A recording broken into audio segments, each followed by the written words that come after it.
Greetings and welcome to the Halloween edition of the Sliders Review. And I'm here today to talk to you about Pirates of the Caribbean, Curse of the Black Pearl.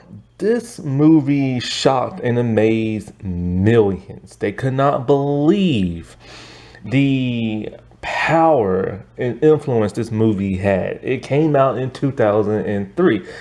The script started being written in 2001. Jerry Bruckheimer produced this movie.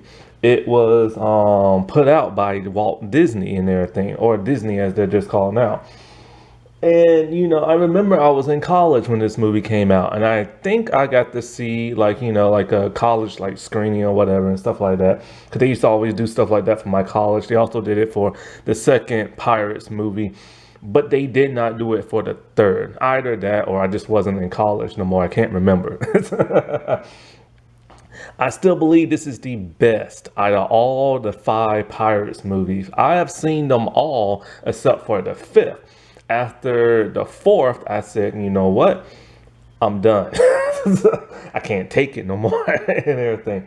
However, the first one is really the only one I like. I did not like the second Pirates movie. The third I thought was pretty good. I have to rewatch that if I truly like that or not. But I do think the third is probably the second best. The second movie was just extremely confusing. I had no idea what the world was going on.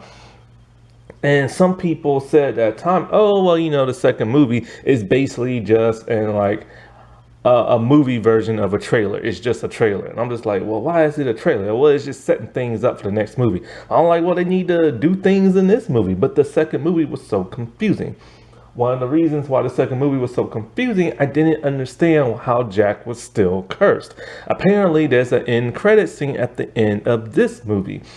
And so on DVD, I had to go all the way. See, it's so funny because Disney is the one who started this craze of end credit stuff. But people give the credit to that of Iron Man, which came out a few years later. But it all started, in my opinion, with this movie. But till this day, nobody ever talks about the end credit scene of the first Pirates movie. And because, it's just kind of lackluster, but it does set up for the second movie and stuff. It is shocked and amazed how huge this movie is, because once you find out what it's based off of, Pirates of the Caribbean, I can't say that, is based off of a Disney ride and everything. That is shocking. That is beyond mind-blowing. It literally boggles my mind how it's based off of a kid's ride. They built the whole conception of this entire movie and its lore based off of a little pirate ride in Disneyland and Disney World and stuff.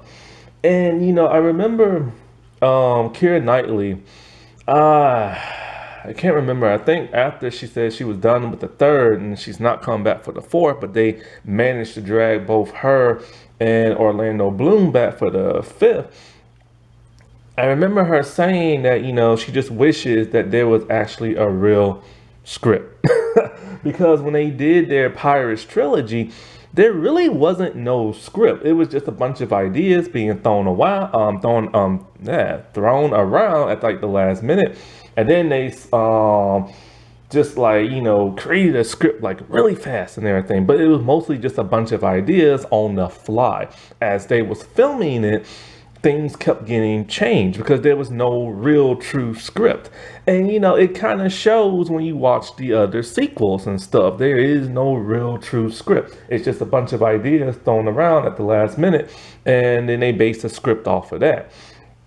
But somehow it worked, what I'm saying? The chemistry behind the cast and everything is amazing. Johnny Depp has given one of his best performances, whether you like him or not. He did give one of his best performances in Jack Sparrow. So good that he has never been able to escape that. In a lot of his newer movies, people point out that they see Jack Sparrow being portrayed as these other characters, like the Mad Hatter and stuff, in Alice in Wonderland, or Through the Looking Glass, or whatever that movie is called. And I guess it's kind of hard for him to escape that because this movie is what like rejuvenated his career. His career was never really like in jeopardy other than like his personal demons and stuff. Because he was still making movies and stuff. Because most people knew him from 21 Jump Street. That's why I first knew him from. And then Edward Scissorhands and stuff. But like this movie really reintroduced him to like the world, and it just like blew up and everything. This movie introduced me to pretty much the entire cast except for that of Johnny. It introduced me to Orlando Bloom, Keira Knightley, Jeffrey Rush, Zoe Saldana and everything. Mackenzie Crook, the dude with the glass eye. Look, he might be a bumbling idiot in this movie, but my God, go watch him in a show called Britannia. He is amazing in that. I've talked about the first two seasons and the third. I talked about all three seasons. Go watch those videos. I don't know if the show's getting renewed or not. They haven't really said anything. And so, like, and it's just amazing, like some of the people we almost had in this movie, because the character of Jack Sparrow was specifically written for Hugh Jackman. But Hugh Jackman was not a huge movie star outside of like Australia. And, I guess they didn't pay attention to his performance on Wolverine. But like other people was considered for like, Jack Sparrow, Matthew McConaughey, Brad Pitt. But the studio wanted a big name, and Hugh Jackman just wasn't that at the time. So at some point, they went with Johnny because he blew everybody away at the audition by acting all weird and quirky and spazzy like the way he does and stuff, with the little twitchy fingers and the head movements and stuff.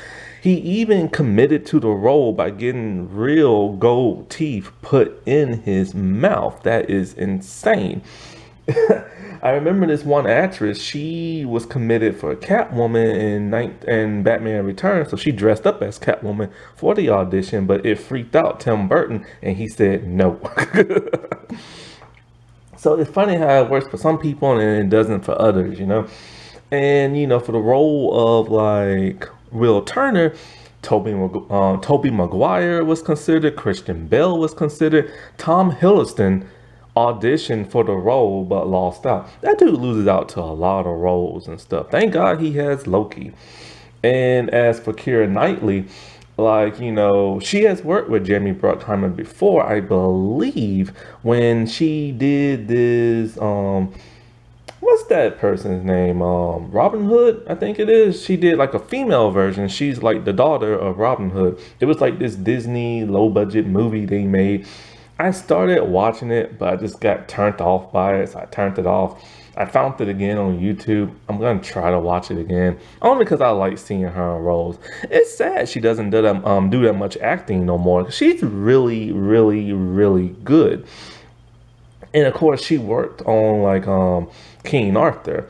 I don't know which came out first. Maybe it was King Arthur. She worked on Jerry Bruckheimer with first, and then this movie. I don't know who made that female Robin Hood movie and stuff. But like the reason why I'm talking about this for Halloween time, I know you're wondering like, well, this is about pirates. Why are you talking about this and everything? But of course, everybody knows what these movies are about. I always watch this around Halloween time because of the ghosts, the skeletons, and the monsters and stuff like that. And it's insane that those ghostly skeletons were practical and everything. Like normally you'll think it'll be like CGI, but no, they really went for like puppetry and practicality and stuff like that. The only issue I have with the first movie is the swords. Do you not notice how fake they look, and they have these glittery sparkles on the blade of the sword? I've never understood that. And I thought to myself, okay, maybe just because it's Disney and they don't want to scare little kids. You know how Disney is. But like, have you noticed that? Like, go back and watch the first movie. The blades of the sword look like plastic rubber with like sparkle glitter on it. Like, it's very bizarre. I've always been like turned off by that. I'm just like, it just doesn't feel real to me. Maybe they were trying to have their own style, their own look. Who knows? You know what I'm saying? But the one thing that really captivated me about this movie is who are the real heroes and who are the real like villains, because Jack Sparrow, you know, well, before we get to Jack Sparrow, this starts off in like 1702. We see a young Elizabeth Swann. She sees this wreckage of a ship. Clouds and dust, fog is like everywhere. Um, and she meets Will Turner for the first time. She steals the necklace that was given to him by his father that has the Aztec gold on it. She keeps it because she was singing a song about pirates and stuff. She's supposed to be the good girl, damsel in distress type character, but they flipped the script on her character. That's what I like and appreciate. She's not so much, she does sometimes become damsel in distress, but for the most part, she is a go-getter. She is a fighter. She wants to get into the action. She loves the idea of pirates. She doesn't want to be a prim little good girl and everything. That is very shocking in a movie like this because normally she would play like the good girl or the damsel in distress or a fiery, vixen fighter from the start, but she doesn't. I like that illusion that they give us that she's a good girl, but she's really not. And years later, she's grown up. And the dude who wants to marry her is a guy. He's way too old for her. She was a little girl while he was already in the Navy and stuff. He's too old for her. I forget his name, the captain dude. Is it Brogard or something? I'm thinking of Jack of All Trades. This other TV show. Anyway, Captain Dude. I just call him Captain Dude. And so, years later, Jack Sparrow, he's on his ship. You think he's on a real ship, but he's on like a teeny tiny little boat. And it's hilarious and stuff. And, Jack Sparrow, he goes around town just doing what a pirate does and everything. And so, he talks to like the soldiers, the guards and everything. And he interrupts like something. And the movie is insane from start to finish. You're never bored. Even in the quiet moments, you're never bored. And the thing about Jack Sparrow is kind of like, he's more like an anti-hero. Like, he's not necessarily a hero, but he's not necessarily the villain. And it's like, he does what he does for himself because he's a pirate and he lives by the pirate's code, but he also has a little bit of like honor to him where he will help a person, but not really. Like, he's a pirate. He is selfish. He does for his own. But he does have a good heart to him. And then there's Will Turner, this like very like proper like swordsmith type dude who wants to be like an adventurer and feels like his life is more, and he's in love with like Elizabeth Swann, but he can't have her because he's basically just like a peasant. So he yearns for her, and when he sees she's in danger when the pirates attack that night and everything, because a group of pirates on the same boat that Elizabeth saw as a kid, it attacks like, the main yard and everything. And so everybody believes they're after the governess and everything. Well, Jack is in jail because after Elizabeth had her corset on, she couldn't breathe and she fell into the water. He rescued her, and after rescuing her, they noticed that he is a pirate and they arrest him. So he's in the jail cell. And he recognizes the cannons that he hears is from like the Pearl, his former ship.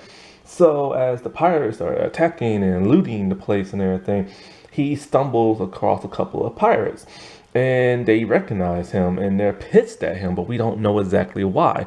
When one goes to like snatch at him, grab him, their hand turns into like a ghoulish bone, a skeleton bone and everything. He is shocked and surprised by this. And apparently they are cursed. See, they went and did like normally do what pirates do. They steal a bunch of gold. They found Aztec gold. And so like what is it? Will Turner's father.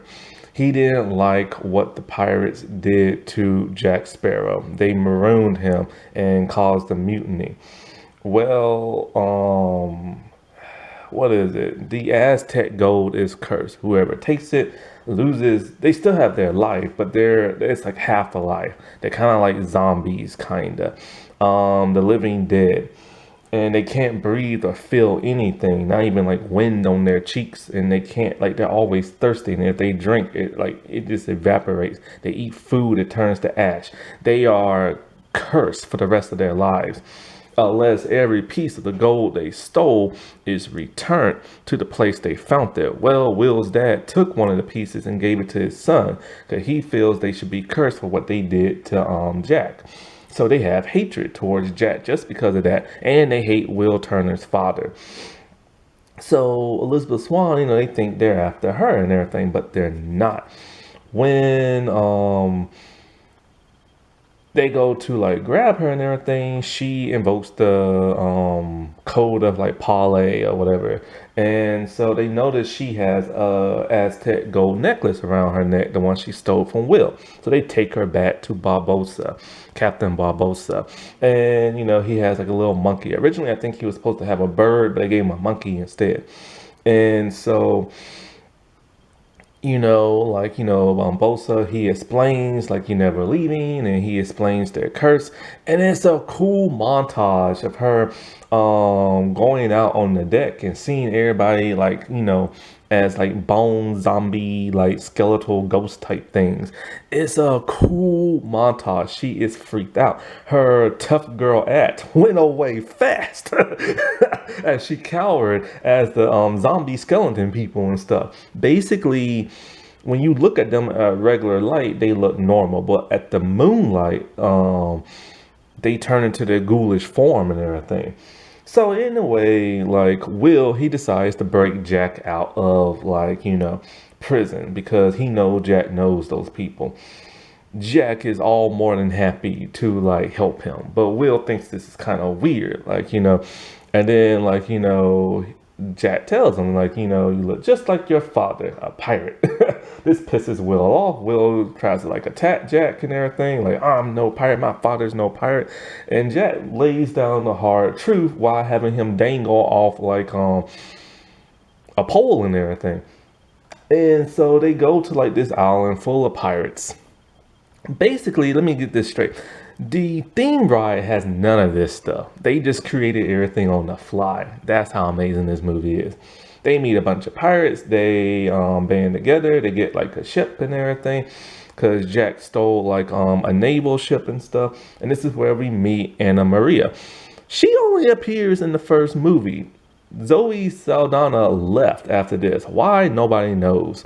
Maybe it was to do Avatar. Probably was. And everything. And also after that, she did Star Trek movies. So she was never able to come back. Which is kind of weird because her character disappearing is one of the greatest mysteries of them all, And so like, so as they all agree to help, find like the pearl and everything, of course they go to battle with the pearl. They end up losing. Their crew is prisoner now I'm getting tongue tied. Barbosa's like ship. Jack has been stranded once again with that of Elizabeth Swann.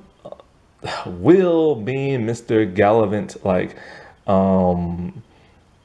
Prince Charming type, like he reveals who his father is, and they love that idea because they need his blood. So he is captive as well, and so like because the blood of Elizabeth did not work, and so anyways.